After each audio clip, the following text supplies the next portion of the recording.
Okay, so we're going to talk about this tweet we found on Twitter this week. It was posted by Bleacher Report, and it was ranking the NBA's best superstar duos.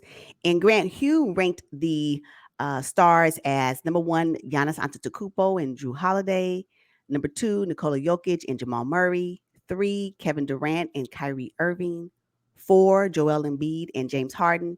Five, Kawhi Leonard and Paul George. So what we're going to do in this video is we're going to give you our rankings. Starting from the bottom, let's go.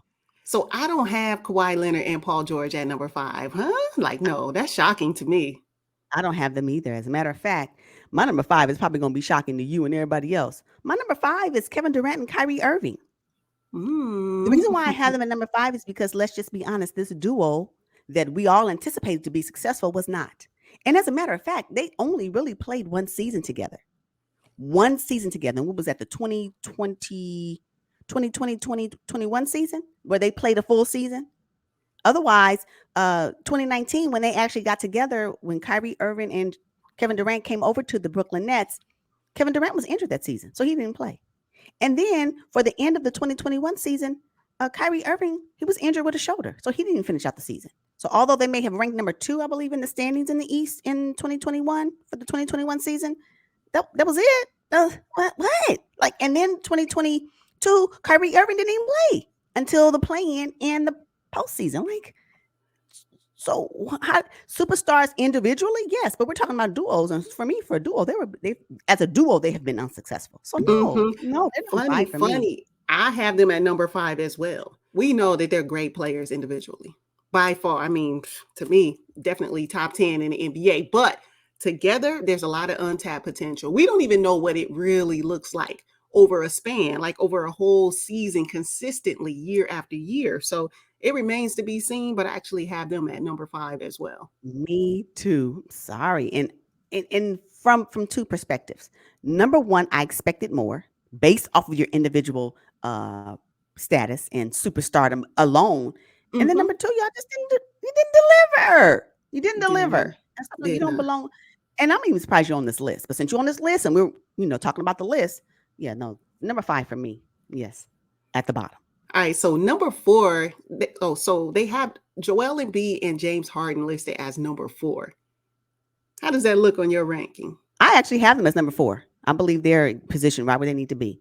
Again, they've only played together 1 year. I mean, James Harden came over to the 76ers for the 2022 season, mid-season at that. So, it remains to be seen what they can potentially do as a duo. However, it fell flat for me. So they did all of this. Matter of fact, the 76ers were number 1 in the East in 2021 before James Harden even came over there. So now James Harden came over later on in the season. I think he got over there early 2022. And they were ranked number 4. I don't know yet. Let me just see. Maybe they should be on this list if it's done again for 2023 season, but for 2022, since they're on this list, 4, I guess. Yes. I have them number 4 on my list as well, because when they are healthy and locked in, I think there's great potential though. Because, we really haven't seen the James Harden of Houston. We know what Joel is going to bring. He's been dominant consistently year after year when he is healthy as well. So I have them at number 4, again, another wait and see, because they haven't played like a full season year after year. So to have them, at the top of the list as a duo, it's just not time yet. Not time yet. No, I agree. All right. So coming in at number 3 on this list is Kevin Durant and Kyrie Irving. Well, I already ranked them at number 5. So my number 3 is actually Nikola Jokic and Jamal Murray.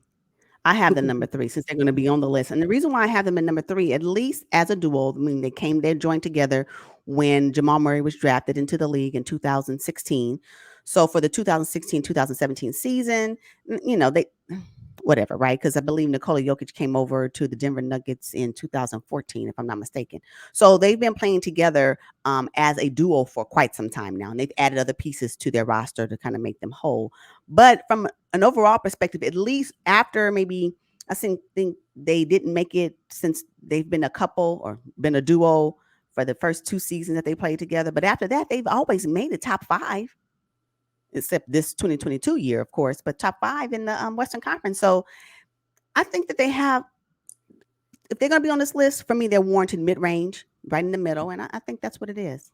We're talking about a two-time MVP, right? And I often wonder if Jamal Murray hadn't tore his ACL, who would be the bubble champs for 2020? Let's talk about that. Mm-hmm. Exactly. Yeah.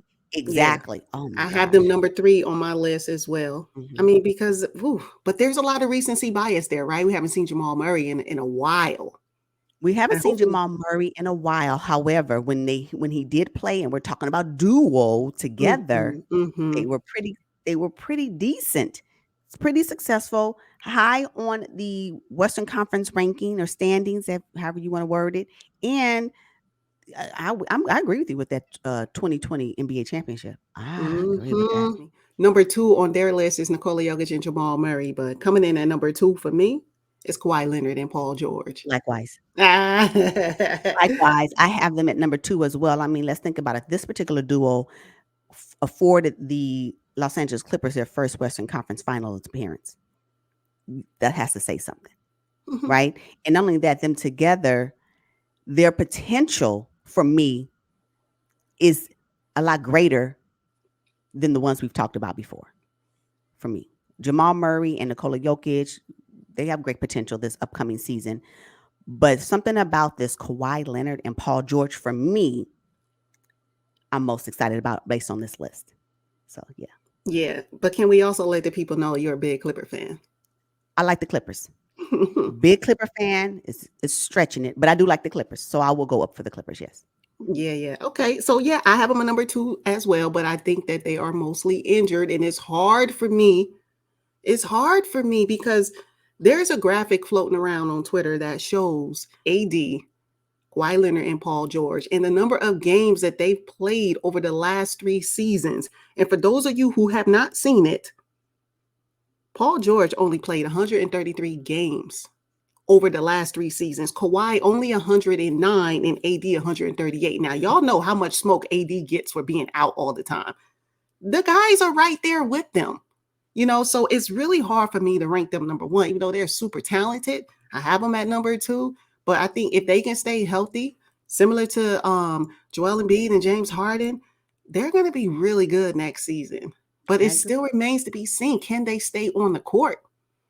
I agree. I agree. Mm-hmm. I agree about that. I agree about that, and I understand the narrative around the Clippers versus the Lakers players. I get it. I get it. Let me show you. Ooh, because y'all talk about AD, but look at with Kawhi and Paul George. Yes. I get it. That's fine. That's fine. One thing I can say about Kawhi, I don't care what anybody really says about him, and this is the reason why. Because when he shows up, he proves.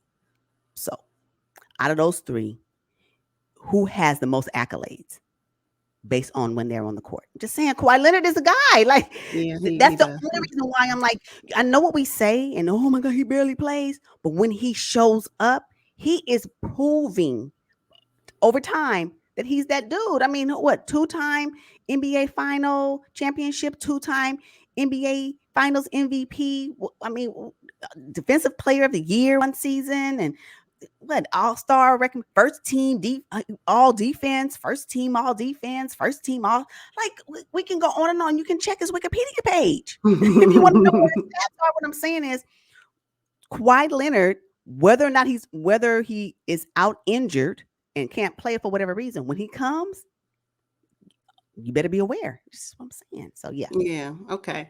So lastly, Grant Hughes has Giannis Antetokounmpo and Drew Holiday ranked at number 1. I mean, when you're talking about What? dominance, Come on. consistency, What? professionalism, What? champions, like, yes, they are number 1 for me. What? I mean, what, 2021 NBA champions? Mm-hmm. Where else are they gonna be on this list? Mm-hmm. We're talking about show and prove. They did that. But I often question.